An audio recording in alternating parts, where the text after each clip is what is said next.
Bonjour, je suis Patrick Lambert d'Inrae en France, avec Cristina Marta Pedroso de Maretec IST. Au Portugal, nous allons vous présenter les avancées réalisées concernant les outils pour la gestion dans le cadre du projet Diades. Donc nous allons parcourir les trois principaux produits attendus du projet Diades, que sont l'Atlas interactif, le jeu de rôle pédagogique et les recommandations de gestion. Concernant le premier produit, il s'agit donc d'un atlas qui sera développé sur le web. L'idée est de présenter les résultats issus des différents axes de travail, donc en particulier l'évaluation des services écosystémiques rendus par les poissons migrateurs, amphihalins, dans les différents cas d'étude. On présentera également les cartes de distribution de ces espèces en fonction de différentes conditions climatiques, passées, présentes et futures, et en combinant ces deux sources d'informations, eh bien, on sera à même de présenter des trajectoires de services écosystémiques.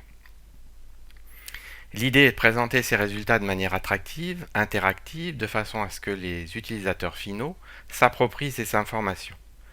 Quels sont ces utilisateurs finaux? Eh bien, c'est toute personne qui est impliquée dans la gestion de ces espèces en Europe.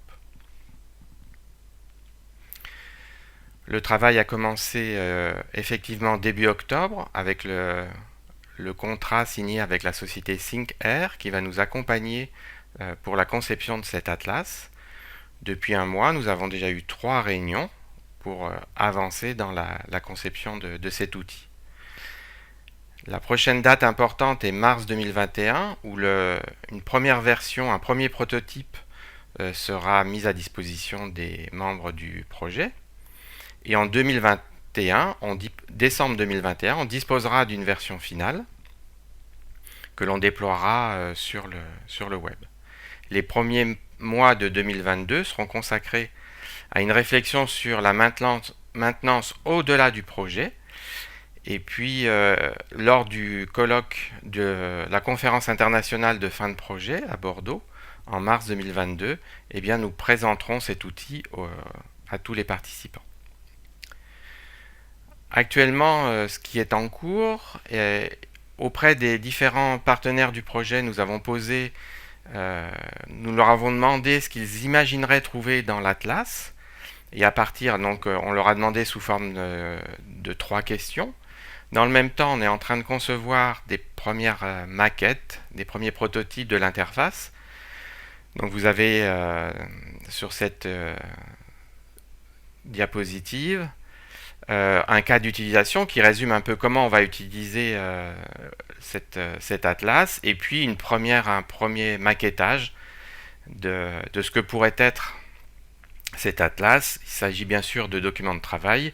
Le résultat final sera sensiblement différent. Et en combinant régulièrement les informations issues des questionnaires et puis les différentes prototypes d'interface, eh bien on va vérifier qu'on trouve bien les informations que les utilisateurs finaux attendent de trouver. Concernant le deuxième produit attendu de Diades, il s'agit d'un jeu de rôle pédagogique.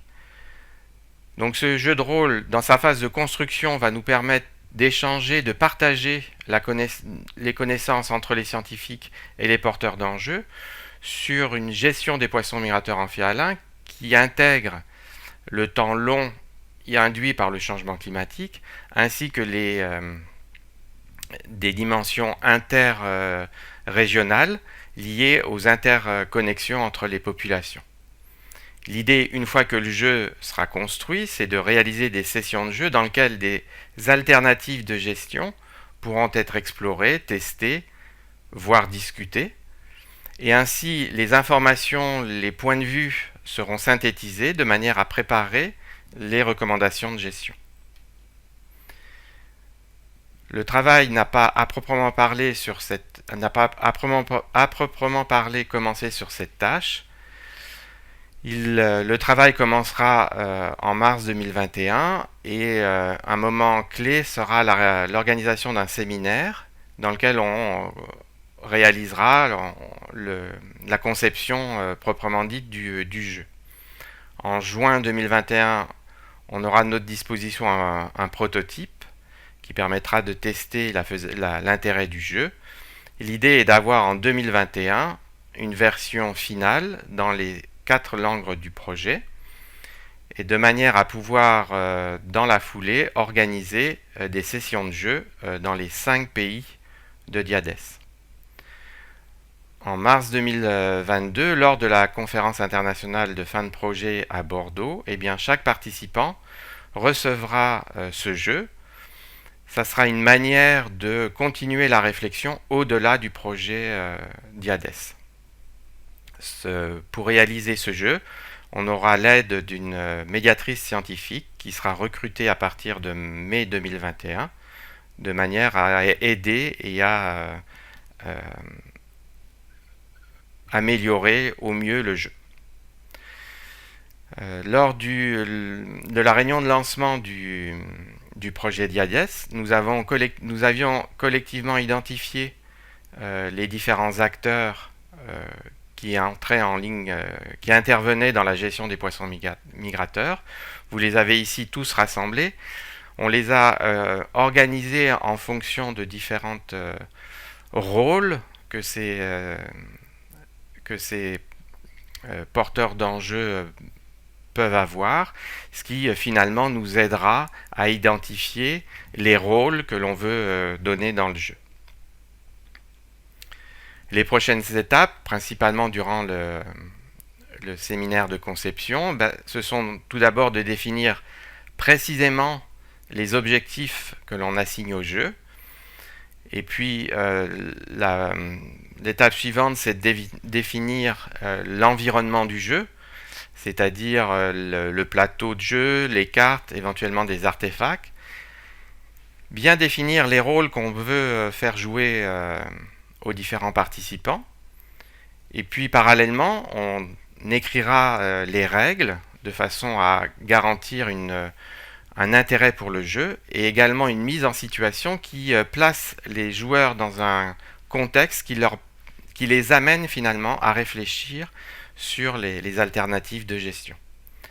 Enfin, nous concevrons une grille d'évaluation qui sera utilisée tout d'abord juste après la séance de jeu de façon à avoir un retour d'expérience direct avec les joueurs et c'est souvent là que les idées intéressantes s'expriment. Et puis, on aura dans un deuxième temps une capitalisation de ces retours d'expérience de manière à, une fois synthétisés, alimenter la réflexion sur les recommandations de gestion. Ce qui me permet de passer aux recommandations de gestion proprement dites. L'idée ici est de promouvoir une nouvelle forme de gestion des poissons migrateurs amphihalins qui intègre le temps long induit par le changement climatique et également les interactions entre les différentes régions liées au fonctionnement des populations de ces espèces. Donc l'idée est d'écrire collectivement un manifeste. On organisera à cette fin une réunion avec tous les porteurs d'enjeux du projet Diades. On profitera bien sûr de l'information disponible dans l'Atlas et des retours d'expérience des sessions de jeu qui auront été organisées. Lors de la conférence internationale de fin de projet, eh bien, on présentera formellement ce manifeste et on le fera signer par les différents participants.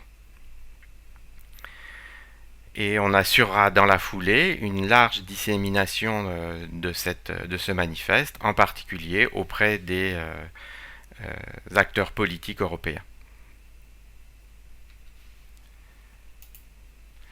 Lors la réunion de lancement du projet Diades, nous avions collectivement réfléchi à quels seraient les avantages et les inconvénients d'une telle gestion, mais également aux motivations et aux points de blocage à la mise en œuvre de cette gestion. Nous avons rassemblé ici et ces différents éléments vont nous servir, vont être utilisés au moment de l'écriture du manifeste. Donc comment ça va s'organiser ? Eh bien nous allons organiser un webinar à l'hiver 2021 pour réfléchir justement à tous les outils politiques pour la gestion des poissons migrateurs amphihalins à l'échelle de l'Europe. En fin d'année 2021, début d'année 2022, les différentes sessions de jeux seront organisées dans les 5 pays du projet DIADES. Les retours d'expérience de ces sessions de jeu seront synthétisés de manière à être en mesure de proposer en février une première écriture du manifeste. Une version finale sera prête pour la réunion internationale de Bordeaux et où le manifeste sera présenté officiellement. Voilà, je vous remercie. À bientôt.